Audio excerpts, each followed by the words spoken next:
unusual for the national convention, but we, at CALLERLAB, we've been doing interviews with the legendary callers and various people in the activity. Here a while back we did equipment, which we had not thought to do. And we got to thinking we have never talked about our national convention. So with that we have several interviews here today. First of all, we want to talk about the national convention, the NEC. And we've got Ernie and Barbara Stone here from Columbus, Indiana. They are part of the NEC. And we have Betsy Gotta next to them. She has attended every convention since 1961. So we want to talk to her about her memories of the conventions as they've gone on. And then we have a good friend next door here, Gary Shoemake, and we want to talk about his career. So that's how our seminar is going to go, and it's actually just an interview with the legends. And as I said, we want to start with the NEC. We're all here at the National Convention. And the National Convention really was the vision of Bob Osgood, who owns Sets in Order magazine way back. And his vision was to have a national convention, and they made it happen in 1952 in Riverside, California. And somewhere in here, I talked to Ernie and Barbara a while back, and the first chairman was Carl and Virginia Anderson. Is that right? Lorraine. Okay. Anyway, I'm going to turn this over to Ernie. Said Barbara does all the talking. So Barbara, if you want to turn that microphone on, and we'll get started. Ernie and Barbara were general chairman of the 35th National Convention in 1986 in Indianapolis, Indiana. Am I correct? Okay. And Barbara, I just have some questions for you. How did the NEC come to be?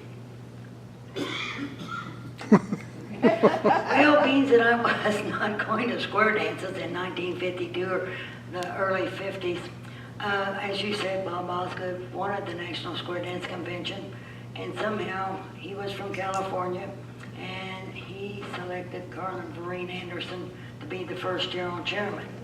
Now, at that time, the way that publications weren't near as fluent as they have been in the past, and they're going back to the paper copy or social media copy, they sent out postcards. At home, I've got some, they didn't really have a program book as such, it was just some pieces of paper that I've been able to obtain that I got from Floyd Lively, which was on the National Executive Committee. Some of the first ones was Carl and Vereen Anderson, Howard and Peggy Thornton. There was a few other ones back then, and then I guess they decided, there was about 4 or 5 men, and they decided that they would start yearly to have a National Square Dance Convention. All right. And we've had a National Square Dance Convention every year since 1952. It is a bid process, and it, as most of you are aware, that it takes 4 years to plan for a national convention. And that 4 years, I was not aware of all the effort that went into it until Wichita, and I happened to be at the pre-convention dance in April.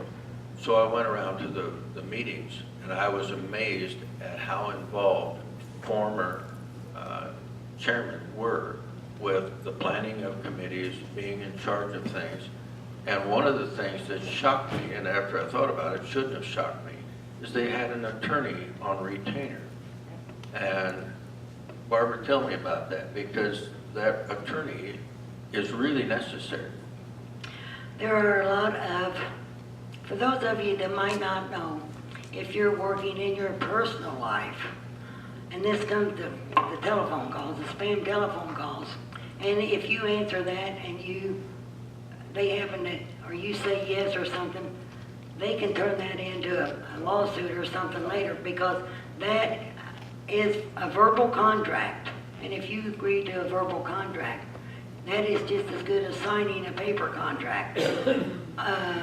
There has to be, everything that you see and you're enjoying in this room is in a contract form. The table skirting, the chairs, the vendor booths and the drapery, everything is in there. Some of these you get charged on a first setup basis. If you change that room that day or the next day or whenever you want a different setup, you might have to pay for more tables, you might have to pay for more chairs, even the boards out in the hallway, directional boards. Some of them will not allow the A-frames on the floor. They have to be up, they have to be this place or that place. That all goes in a contract. And if that isn't adhered to, and some Joe Blow needs another chair or 10 chairs, and they go get somebody from services, that's added on to that contract, and you're going to pay for it. We had a legal advisor in our convention in 1986. He and his wife were square dancers, and they did attend the meetings. We did see him at dances, so you do need a legal advisor to look through the contracts, to work through the contracts. One of the first things that contract basically, but it's not called that, is the IRS tax status code. Because if there's any residual money left over after all the bills are paid, then you cannot just give that to the dancers. A refund back to the dancers. Because you can only give it to an organization, there's a lot of them, maybe a church, maybe your favorite organization, but they have to be in the same IRS tax status as what that national convention is going to be. It takes a lot of meetings and a lot of planning, just like what is now the email version of National Squares. That is done by the chairman and the people that are working on that potential convention.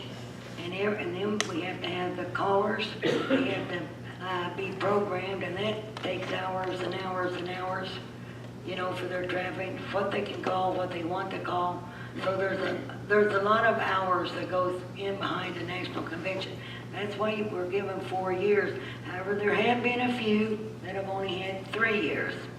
The National Executive Committee, once the committee as National Square Dance Convention has been awarded, that general chairman has guidelines and things that he's supposed to. At the 1966 National Convention, which was our first one, Floyd and Claire Lively only served about 6 or 9 months as the general chairman, because the general chairman that preceded them wasn't doing what he was supposed to, and he got reported to the National Executive Committee. They went in and they removed him, and the National Executive Committee at that time then picked Floyd and Claire Lively to do it. There was one in Detroit, Michigan, and he was using the complimentary rooms that had been given to that convention for a wedding of one of his children or something. And when it came time for the convention, there were no rooms.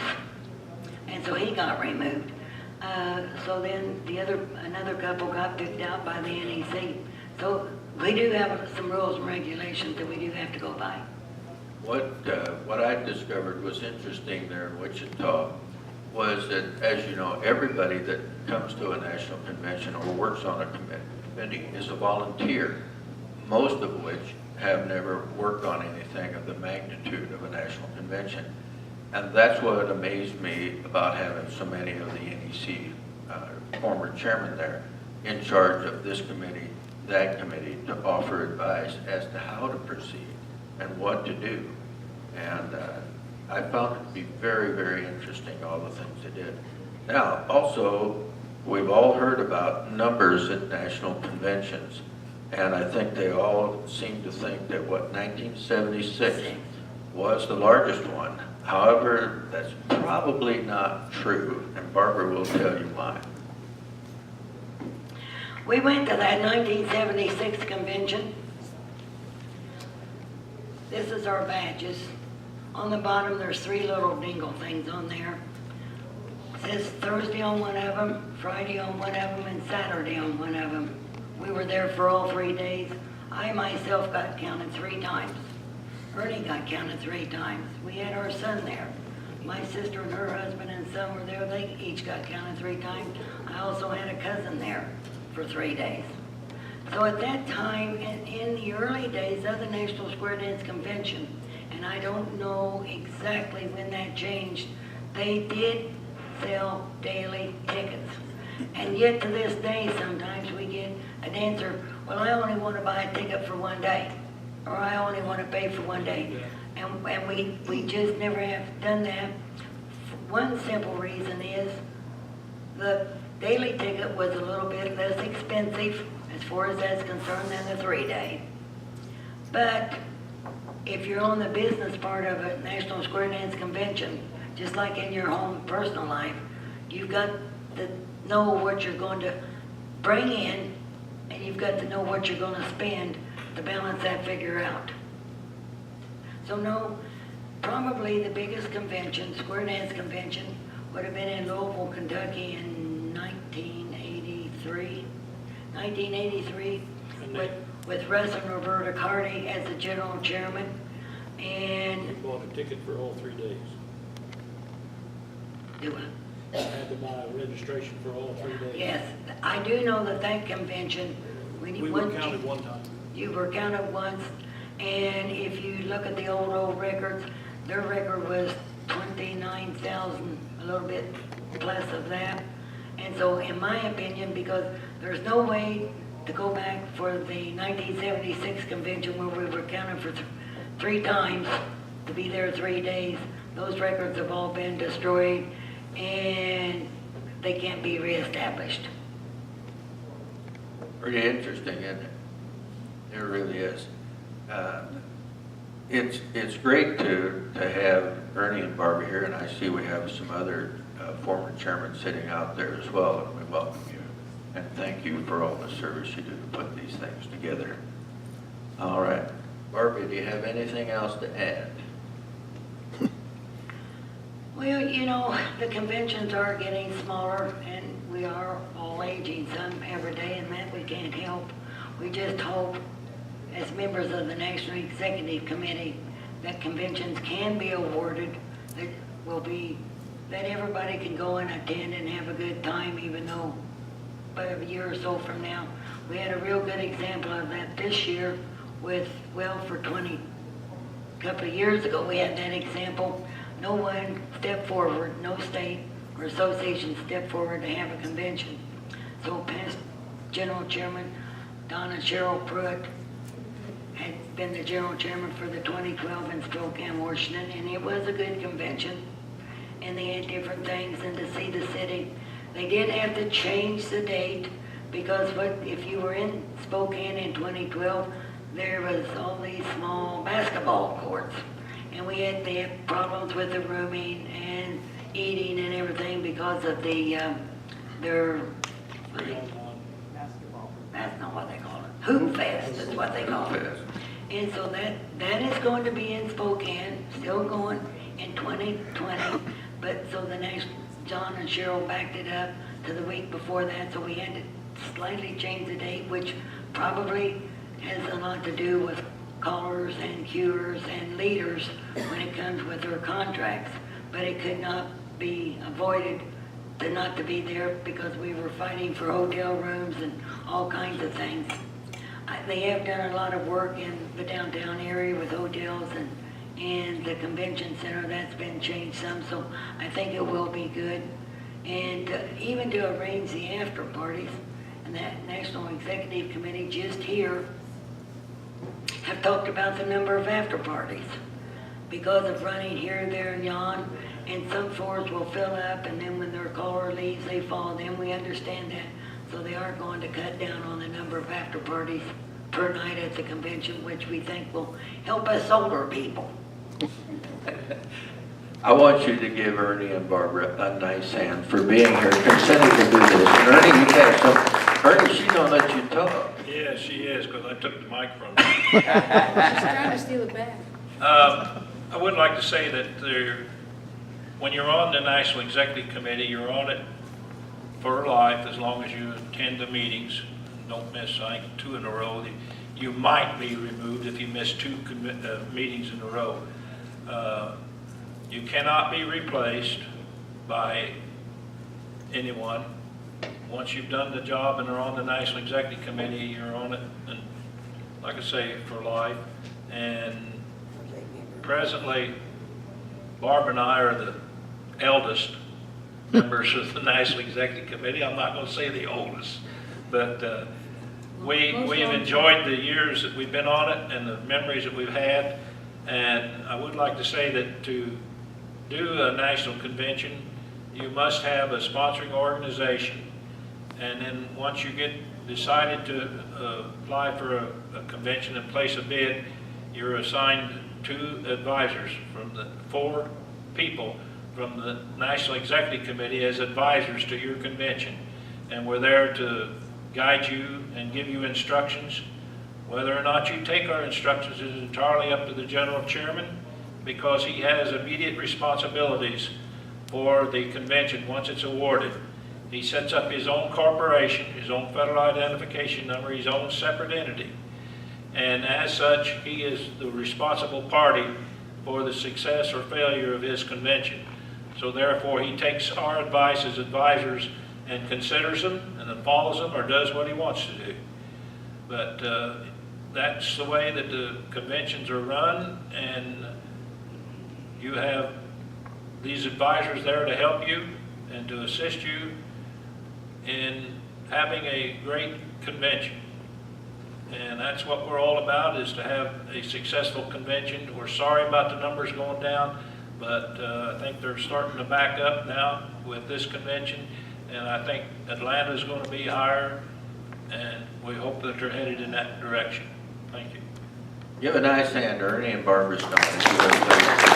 I thank you for consenting to do the interview. I really appreciate it. Thank you very much. Next, we're going to move to Betsy Gotta, sitting here on my right. She is from New Jersey, am I correct?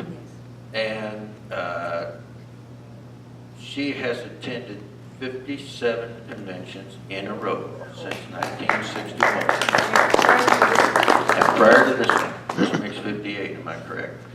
And she has called in 56 in a row. So she started calling very young.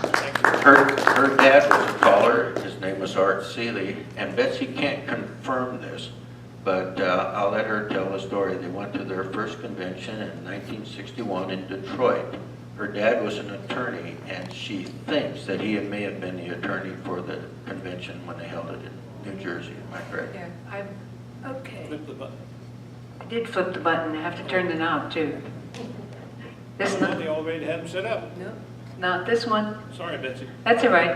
I'm know a how caller. to operate. I'm a caller. I can figure it out. Take care of that. I can't confirm it. I didn't look in the program book room to see if it said so, but I think my dad may have been part of the Atlantic City Convention in 77 as an attorney. He was part of the convention committee in 67 when it was in Philadelphia. He was chairman of the youth activities, and I was on that committee. And Roy and I worked for Baltimore in 2000 doing the square dance programming because the person who was scheduled to do that resigned. We were his assistants. So I have been to 58, and I've worked on with or without my husband, because he wasn't around in 67, at least not in my life. But we've worked on 3 convention committees. So it's kind of, I have this badge, and there it is. And people don't necessarily recognize what it is anymore because everyone wears the red, white, and blue badges that have the convention bars. But in the 1960s and probably the 1950s, this was the convention badge that everybody wore, the silver badge with the bars. And there's another person here named Jim Masco who has an equal number of dangles, but his are not consecutive. He started earlier than I, but he skipped a couple. Once I got started, I didn't skip. So I have 58 in a row and a lot of different memories. Thank you. If you haven't been around the corner in room 2213 and looked at the convention books, program books from all the years, you should take a few minutes and check them out. They are very interesting to look at. I go in to see my old pictures and but it's fun just to check it out and see. Before we had Mainstream and Plus and whatever, what they called the halls. There were still differences, but they weren't as clear cut. And I want to thank Ernie and Bart, because it was their convention in 1986 that I got my first Saturday night spot in one of the main halls in the arena in Plus. It only took from 62 to 86 to get a Saturday night spot in the main hall. Your first convention was in Detroit in 1961. You told a story about how you went there on a shoestring. Oh yeah. My folks did not have a lot of money. And my dad was an attorney, but he wasn't a high-powered attorney. He worked for a title insurance company, so we weren't rich. And so I guess they heard about the National Convention and decided to go. We drove to Detroit. We got a motel. It was pretty much last minute. The motel was out somewhere in the boondocks, and we had to drive in every day. And at that point in time, in Detroit, there must have been, for every corner there were like 3 bars. So we went by all these bars and taverns, going back and forth from the square dancing where there was no alcohol to the hotel where we didn't drink. And it was just ironic because we kept going back and forth all the way through these. Also, Betsy told me this on the phone, whenever they had panels back in the early days, the dancing was shut down. Way back, all the panels were in the morning. And the youth didn't want to stop dancing. So we paraded around and figured out that in the vendor area, at that point, everyone was selling records. The callers liked to listen to the records, so they would, decide what they were going to select. So we'd go around and square up where they were selling records and dance to the music that the callers were testing. It really is. Also, because Betsy was in the youth at that time, give us a little idea of the evolution of the youth group and no restrictions or back before 1981, up to 1981, there were no age restrictions in the youth room. When I was dancing in the youth room, when I came in as my first convention in Detroit, I would have been 12 going on 13. My dad came into the room with me and we squared up and he danced with me so that people could see that I knew how to dance. Then he went away and danced with my mom, but then by then the potential partners knew that I could dance because I wasn't the cutest girl in the world at that point in time. I was a little bit chubby and not going to be one of the popular girls. But it was important, and we had, and then in '81 in New Orleans, the youth room was rather small, and they had the big name callers coming through, and every time there were big name callers, all the grown-ups would come in to dance to the big name callers, and they'd kind of push out the youth. So they started putting on restrictions, and in Des Moines in '72. At that point, I would have been about 25, and I went to go into the youth room to call, and they stopped me and said I was too old to be in the youth room. And I said, but I'm calling there. And this dragon lady at the door, she argued with me. I was young and very sensitive, and I literally in tears went back to the caller coordinating room and got somebody to vouch for me that I was supposed to call there. And unfortunately for the dragon lady, I was also on the youth panel that year. Somewhere in my badges is a little badge that says youth with an equal sign and a / teen. Youth does not equal teen. And I remember standing, and this woman who was the chairman of the youth committee stood up, and I think, no offense to anybody, whatever, but she had probably gotten married right out of high school, settled down. At 25, she was a matron and felt she was a grown-up and not a youth. And she stood up and she said, well, I'm 25, and I don't think that people in the youth room would want to dance with me. And I was taller and thinner, and I stood up and said, I'm 25, and none of the youth have objected to dancing with me. And so that was like the first confrontation. In Salt Lake City, in '73, which was Roy's first convention, my husband's first convention, they set the age limit for for the youth is 25. And it was very hilarious to me because Roy and I went in a couple times, not all the time, but we went in to dance in the youth hall. And somebody very discreetly came up to me and said, "Excuse me, but is your husband under 25?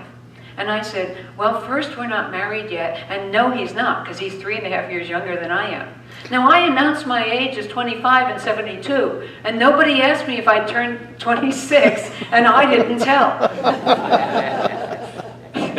Also, she said in 1965, she made TV doing a singing call and did not know what the big thing was. Right. I was standing on a stage. It was 65 was Dallas. And I'm standing on a stage and I'm calling. And this person came up to me and I'm concentrating on calling. And they shoved this thing in my hand and it was big. It turned out to be a microphone, but it had a big fuzzy windscreen, and I didn't know what the thing was. And I'm holding this microphone in one hand, this thing in the other hand. I'm going, well, I'm going to put this down and get it out of the way. But in the time left in the singing call, I never got my right arm to move to put it down on the table. And I made the television news that night. Just what you wanted. Actually, it was pretty cool because my folks had friends that lived in the area, and they saw it on TV and contacted us, and we went and visited the friends. Also, over the years, they've had several different rooms.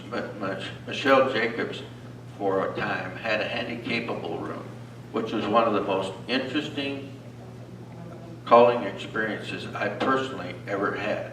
When she asked me to call that room, I think you can probably tell how it's set up. But I remember being asked to call there, and I knew Michelle, and I remember going down an hour early because I didn't know what to call. I was thinking handy-capable as people in wheelchairs. That wasn't what it was at all. And they had a list of 28 calls. And it's still one of the fondest memories I have of a national convention is being invited to do that every year. You can talk about Yeah, they have a handy-capable list. Most of the people in the handy-capable dancer associations are mentally challenged in one way or another. And so the list is very small, 28 figures, and the timing needs to be much slowed down. You need to slow the music down and give extra beats for the reaction time. And one of the important things is you need to give a lot of praise. These people are very sensitive and they're very, very loving, but they get very nervous when they think they're not keeping up. And so if you're calling in the youth room, or in the handy-capable room, you need to be really positive, get ready for a lot of hugs, because you're going to get a lot of hugs. They appreciate you being there, and have music that is slowed down enough so that they can keep up. The figure in a singing call, instead of taking 64 beats, should probably take about 30, because it takes that long for people to react. The other interesting thing about that, the first year I did that, I was so glad I went in an hour early. And when I called my tip, the thing was to get them through it. What amazed me is over the next few years, I was invited to call every year after that. And those people recognized you when you went in the hall. If they had succeeded the year before, you got a hug before you ever got to this stage. It was cool. Yes. All right. Betsy, you got anything else to add? It's been a great run, hasn't it? It has been a great run. I want to say one thing that's important. In the early days, and and for the general chairman, there are certain rules about what the general chairman have to be. And one of the things that all of the hierarchy of the general chairman and the chairman of the program committee and the chairman of this and the chairman of that, none of them can be a caller or cuer, I believe, to this day. And That's probably good.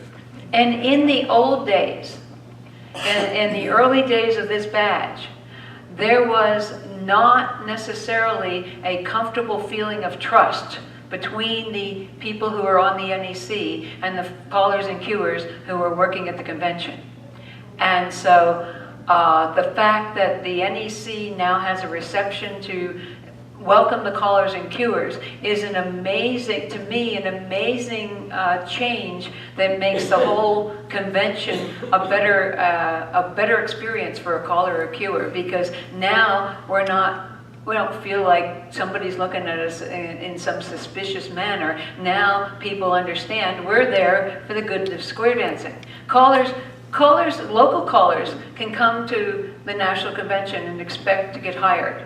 Somebody like Gary Shoemake or Jerry or me or Jerry Justin or Tony Oxendine aren't going to get any, they aren't going to make any new impressions on people at a national convention. Ken Bauer, everybody knows Ken Bauer. He's not coming here to find a new hiring thing. He's coming here to give back to the dancers. And that's what a lot of the callers and cuers have. One other thing I'd like to keep in mind, tell the dancers, all of the callers who work at this convention are also volunteers and pay their own way, including registration. And I don't believe enough of the dancers know that.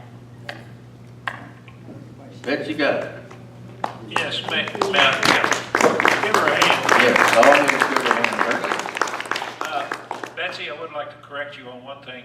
The current guidelines for the National Convention require only that the two positions are not to be presented to callers or cuers. Okay. And that's the general chairman and the program chairman. And the program chairman, I think, goes without me discussing it because there's a conflict of interest there, okay? So that's the only two positions that are not supposed to be callers or cuers. And also the caller, cure, and leaders hospitality. Finally got the word to the committee that the dancers are just as responsible and need my committee to be recognized at that event, and we've got it now. And the other day we served ice cream to about 500 guests that here at this convention. It was a cool reception. It was a cool reception. It was. Thank you. There are certain people who shall remain nameless who got 2 ice creams. Not that I want to mention that to anybody, but just Wasn't me. I can't say this because it's taped. If it got home, he'd be in trouble. You were counting, huh, Jerry?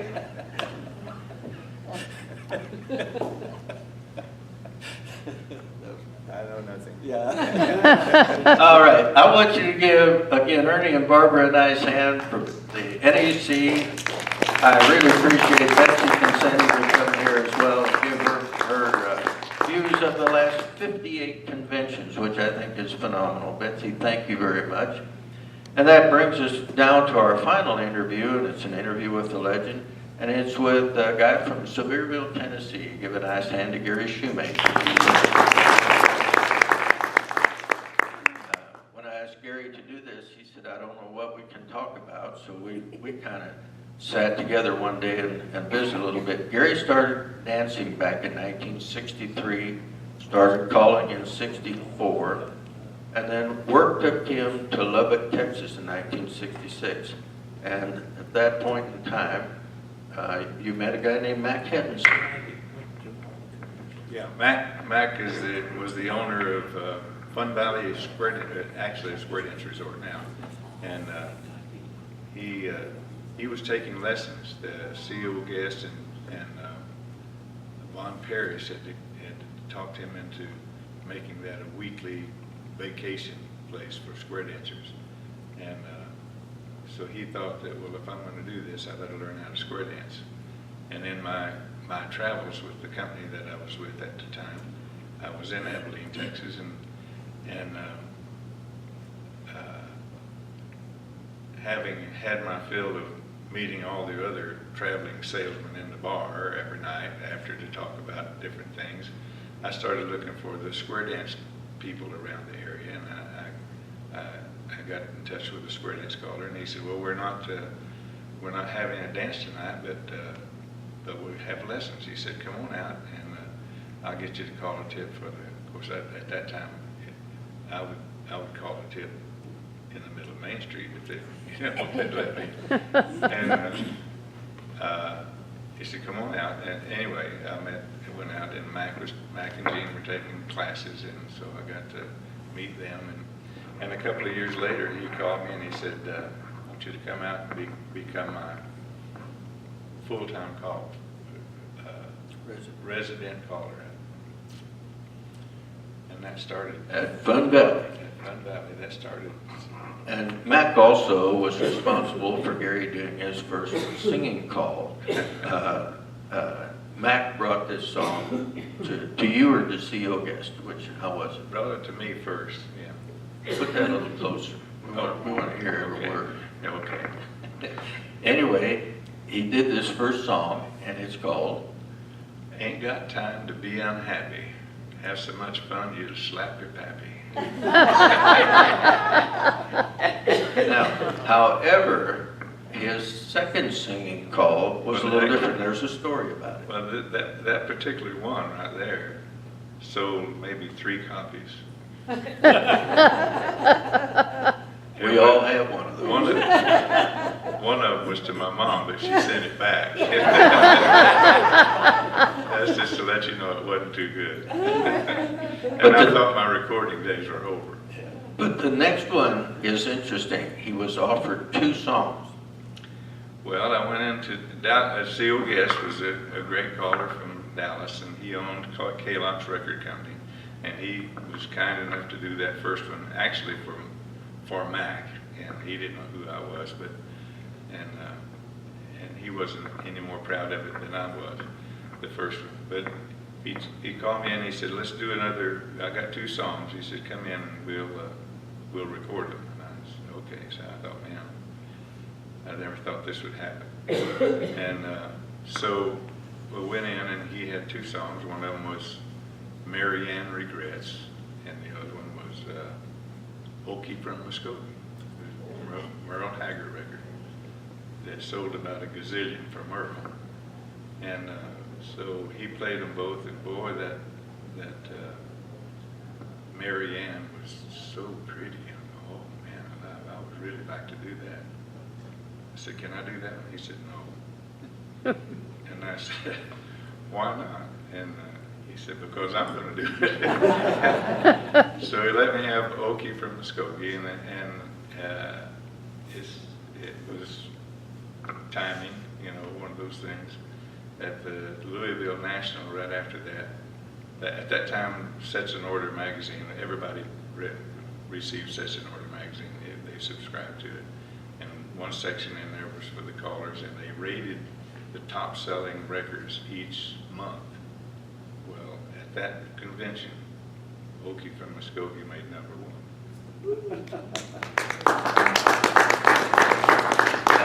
That's a huge step up in that day and age. Whoa. It really was. Well, Gary was still out at Fun Valley in the summer, and a caller came in by the name of Don Franklin. Great caller. 1968. Great caller, and he owned Wagon Wheel Records, which had 3 of my favorite, well, counting him 4 favorite callers at the time. One of them was Jerry Higg, and of course Don Franklin, and Burl Maine, and a young guy named Ken Bauer. And he gave me the opportunity to join that group. And that was a big deal. Wagon Wheel Records sort of changed the industry because of the way they reported. First record company, to my knowledge, that used horns. Probably. They recorded here in Dallas or in Dallas. Funny thing about them, we had to go in and record the music live at the very first when they were putting it down. Now, since then we would go in and record the music in its final thing, and then we'd send it to the caller and let him lay his voice down on another track with that same music, that finished product. Didn't happen that way with Don. You went in, and as they got through with that first initial cut, then you went in and you called it there, and there was no leads. They were just, you had to be the lead, and I was not used to that at all. And I think you had Billy Hudson and Freddie Green were 2 of the players on that. Smokey Montgomery was the lead, actual lead guy, and there was several other musicians, and they were great. They were great. Then in the 1970s, Wagon Wheel discontinued recording, and so Burl Main, Ken Bauer, Jerry Haig, and Gary Shoemake formed Chaparral Records. And with the old Kellogg's records that Gary played, recorded for, one of the guys that played fiddle on those recordings was a guy named Johnny Gimbel, who by this time had become a famous fiddle player in Nashville, Tennessee. They contacted Johnny Gimbel, and he produced Chaparral Records. And because of Johnny Gimbel, listen to the people who played on Chaparral Records. Well, we had, at one time or another, we had somebody that you would all recognize. We had, our main guys was Jimmy Capps, Johnny Gimbel. Jimmy played lead guitar, and Johnny played fiddle and mandolin. And our bass man was Billy Letterman. And we also did some accentuating things on bass with Jimmy Capps. And had Bobby Thompson, one of the best banjo players that there ever was. At one time we had Floyd Kramer playing piano for us. At one time we had Boots Randolph playing saxophone for us on there. And Charlie McCoy playing harmonica. And You know these guys from Hee Haw, from their own records and stuff. That was Chaparral Records. Think about that. That's really cool. Really cool. And you were at every recording session but one, am I correct? I can't remember that. I thought I was at all of them. Verify that. Yeah. Ken Bauer said that's He true. let me and Jerry Haig mess it up. Might have been, I don't know. Yeah. Also, he has stories to tell. Johnny Gimbel became a very good friend, and one night he was in a motel, and Johnny called him. Well, Johnny was not only a great. He lived in Nashville for a while, and some of you may know.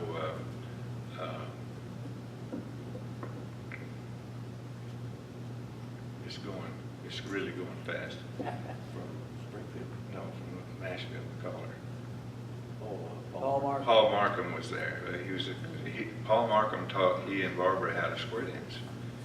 And so when we started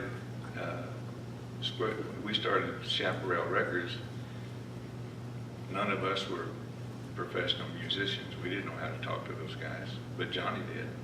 So we'd say, no, we don't want that right there because we're going to put a grand square there, so it's got to be like this. Well, those guys didn't know what the heck grand square was, you know, but Johnny did.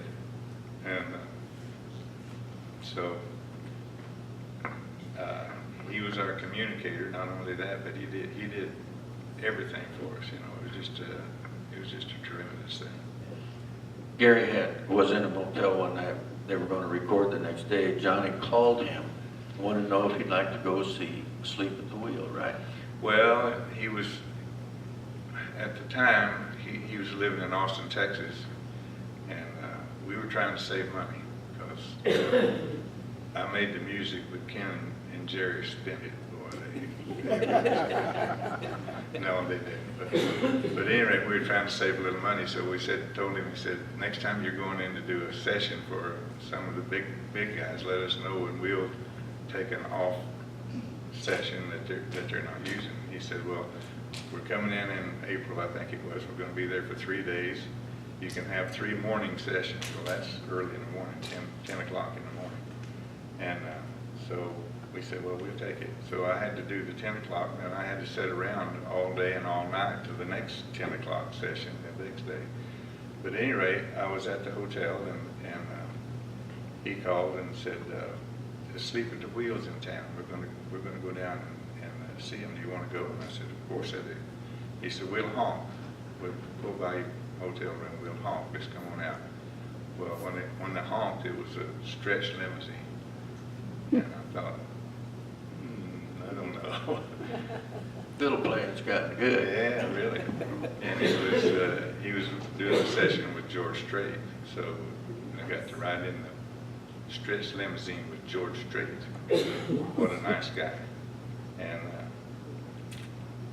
we got to this little bar that Sleep the Wheel was playing at, and boy, did we get good service.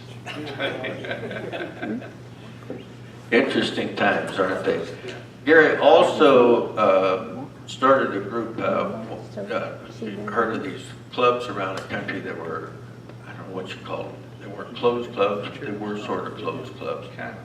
They were membership clubs, and his group was called Accelerators, and you had what, 12 of them?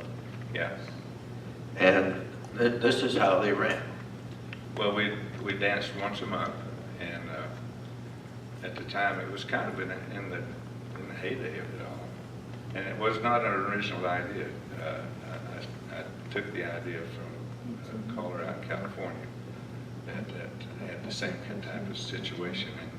But we started these different clubs, and my idea for it was that we'll do this, and so my selling point was, you come and dance.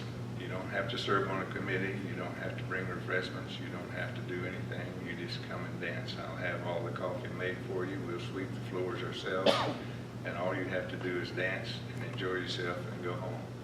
And we fill those 12 different clubs across the Midwest with 25 to 30 squares of clubs each time. And of course, again, that was in the heyday.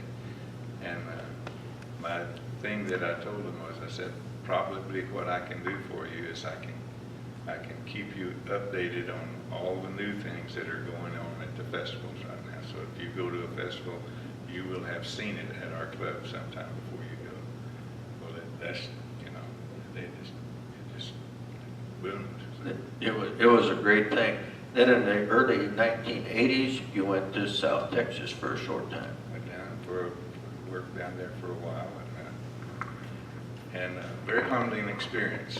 I went down a place down there called, in McAllen and far Texas, and the tip of Texas was an RV resort there.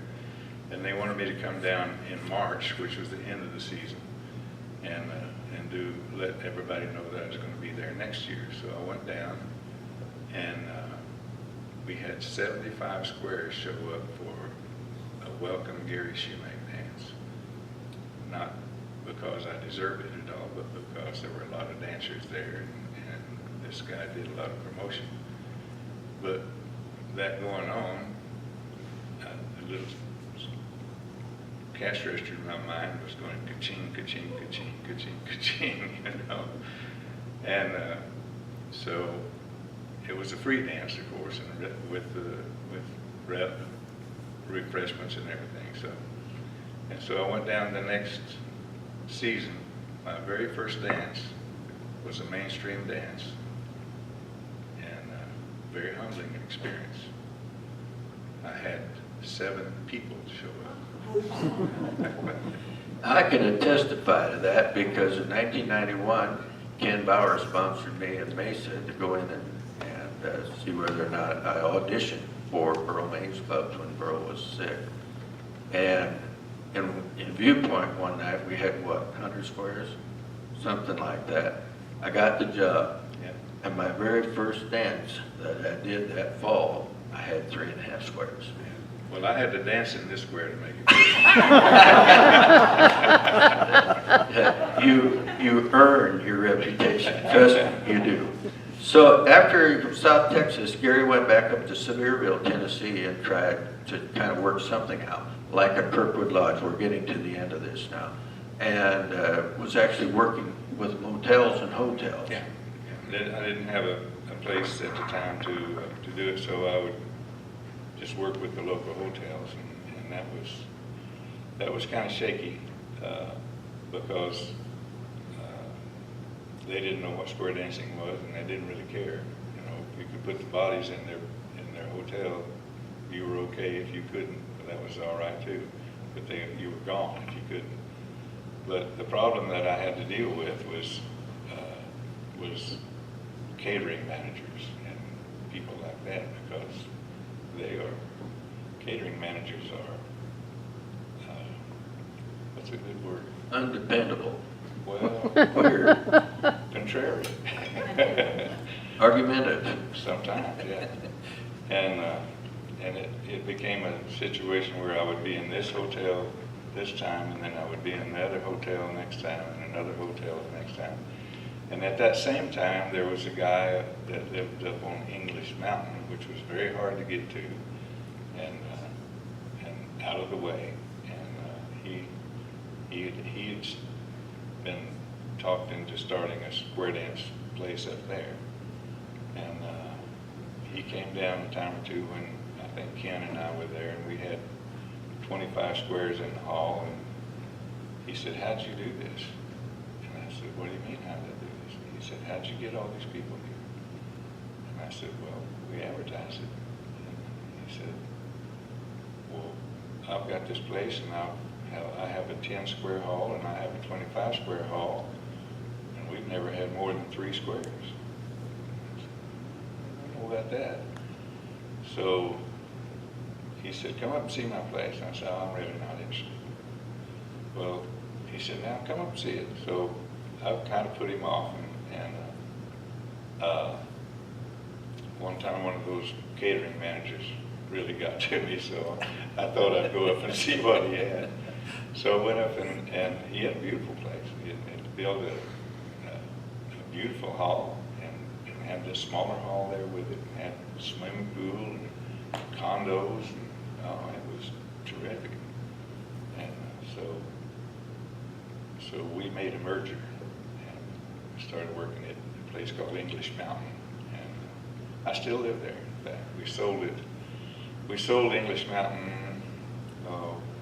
Gordon passed away. Gordon passed away, and we sold it to a church, and they sold it to another church, and they sold it to the people that's got it now.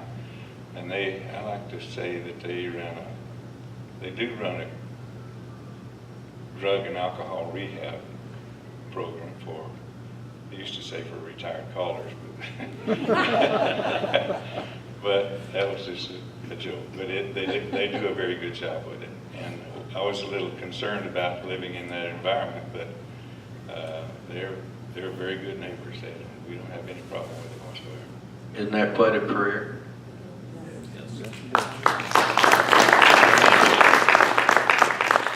I can't take all the credit for it. I've had so much help along the way. Everybody has been so good to me. I've just been fortunate to be in the right place at the wrong time, or the right time, or whatever time it was. Yeah. Well, Gary's one of the best friends I have in the whole world. I won't say that he hasn't caused me a lot of misery, but he's one of the best friends I ever had. If you ever really want something out of him, call me. I got stuff. And he does. That concludes our interview with our legends. And again, I want to thank Ernie and Barbara Stone. Ernie? Yes, I would like to thank you for the invitation to sit on this panel. We feel honored to represent this national convention, and I hope that the audience learned something. For instance, I learned that makes me even now prouder of my program chairman that Betsy got her first Saturday night appointment. I didn't know that, so that makes me even prouder of that. And also to In the main hall. In the main hall, and tell you that if you've got anything, my father left me some Sets in Order magazines, and my wife is the historian in our bunch, as you heard, and she's got those Sets in Orders and minutes of the National Executive Committee since 1964 and so forth, and cookbooks, and if you've got anything that you want to, history-wise, to investigate, please contact her. And again, thanks for the invitation. We appreciate the opportunity. Ernie and Barbara Stone, give them a nice hand. Betsy, I can't thank you enough. Betsy Gotta. You're welcome. Hang on. And- I thought of one more quick story. And use this to sell conventions in the future, because a lot of people are backing off from traveling. And that's part of why we don't have as many people at the national. Oh, I'm not going to go that far. Back in 1976. is what you wrote down. Yes, 76, the national was in California. We won't discuss how many there were, but I was out there, and of course I was quite a bit younger, and this lady saw my badge and said, "Oh, you're from New Jersey, that's so wonderful, you came out here." "Yeah," and I said, "Yes, and are you going to come to Atlantic City in 77? She goes, "Oh no, that's 3,000 miles. And I'm standing there, and I was too respectful to say what I thought, which was, "Is it shorter going west?" Betsy Gotta, give her a nice hand. And finally, I've been trying to get Gary in an interview for a long time. Give a nice hand to Gary Junck. And thanks to all of you.